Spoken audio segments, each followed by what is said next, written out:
the world.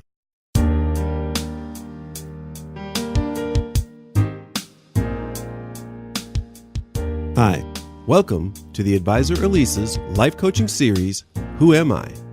From an early age, Advisor Alise has been using her spiritual gifts of leadership, teaching, vision, wisdom, prophecy, and knowledge to help people become their personal best around the world.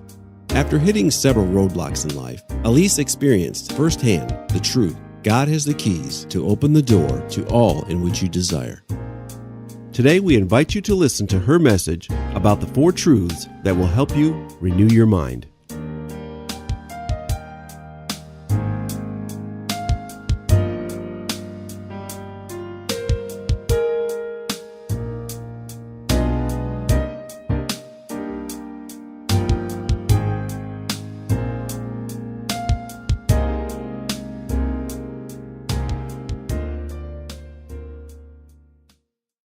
I am just going to go ahead and say that the truth will set you free. In the Bible, John chapter 8, verse 32, then you will know the truth, and the truth will set you free. Today I want to go more in depth about truth. That's biblical truth. Truth number 1, I am important. You are wonderfully and beautifully made. In fact, you are designed in God's image. Don't ever let anyone tell you that you are not worthy. To them, you may not be, but to God, you are everything. You were born for a purpose in God's divine plan. Whether you decide to get with His program or not, God's plan will continue. There has always been a plan, and there will always be a plan. God ain't through with us yet. Truth number 2, I am me, not my family. Did you know that there are 3 stages to sonship? If you don't know, it's okay. A lot of churches do not go in depth on this particular topic. So I will share with you what I learned from Bishop E. Jordan. There are 3 stages of sonship, which the first stage is called infancy. This is a stage where we can make no choices and are basically slaves of the actions of others. The second stage of sonship is the children of God. In this stage, this is where we can begin to understand more about God in spirit, but still have no power to choose. And in the third stage of sonship, this is called the mature sons and daughters. This is a stage where we have the ability, should we use it, to see the things the Father wants us to begin to know.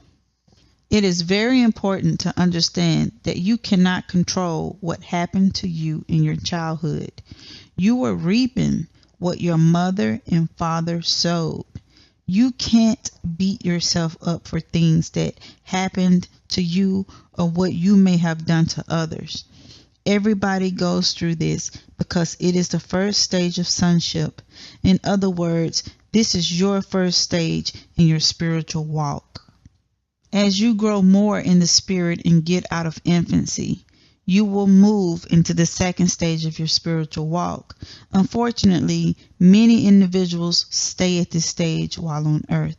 This is the stage where many of you are at now. You are beginning to understand more about God and spirit, but still have no power to choose. This stage gives you the title Children of God.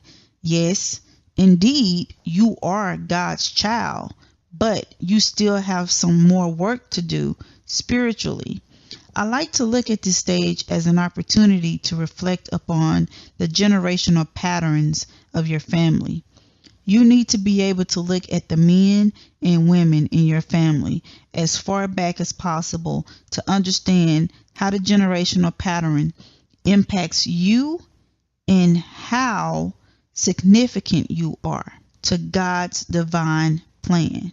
Now, don't get it twisted. This is not a time to blame others about their transgressions, because the truth is you have your own sins as well.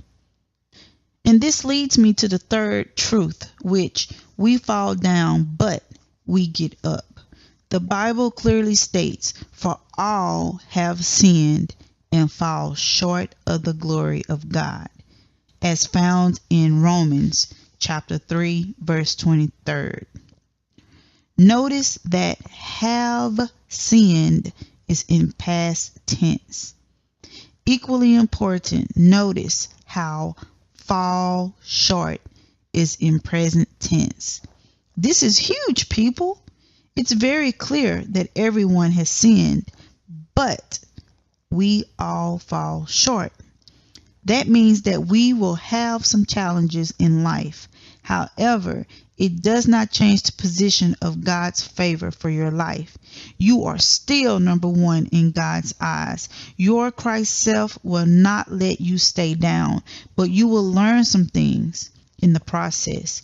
You will get up again, and hopefully the life lesson will be learned, and you can move on to the next chapter in your life. Your decisions can either bring you life lessons or life blessings. The last truth, which is the fourth truth that I want to talk about today, is I am grown now. The last truth deals with the last stage of sonship. In this stage, you become a mature son or daughter. This is when you can take control of your life and be in co-creator with God. You step into your I am presence as how God has created you. Remember, you are designed in God's image. Furthermore, Christ is in you. You are not your own. You have died to self and now live for a higher purpose. You are made brand new and you live with passion and purpose. Now that you know the truth, I pray that the truth shall set you free. As Galatians chapter 2 verses 19 through 21 says, "For through the law I died to the law so that I might live for God. I have been crucified with Christ, and I no longer live, but Christ lives in me. The life I now live in the body, I live by faith in the Son of God, who loved me and gave himself for me. I do not set aside the grace of God, for if righteousness could be gained through the law, Christ died for nothing." This is just something to think about. What do these four truths mean to you? We hope you were inspired by listening to today's message from Advisor Alice's life coaching series, Who Am I? Thank you for listening. If you have a prayer request, you can send it to prayforme@advisoralise.com. That's pray, the number 4, the word me, at advisoralise.com. For more information about Advisor Alise, please visit www.advisoralise.com. Until next time, keep the faith and remember that you are worthy.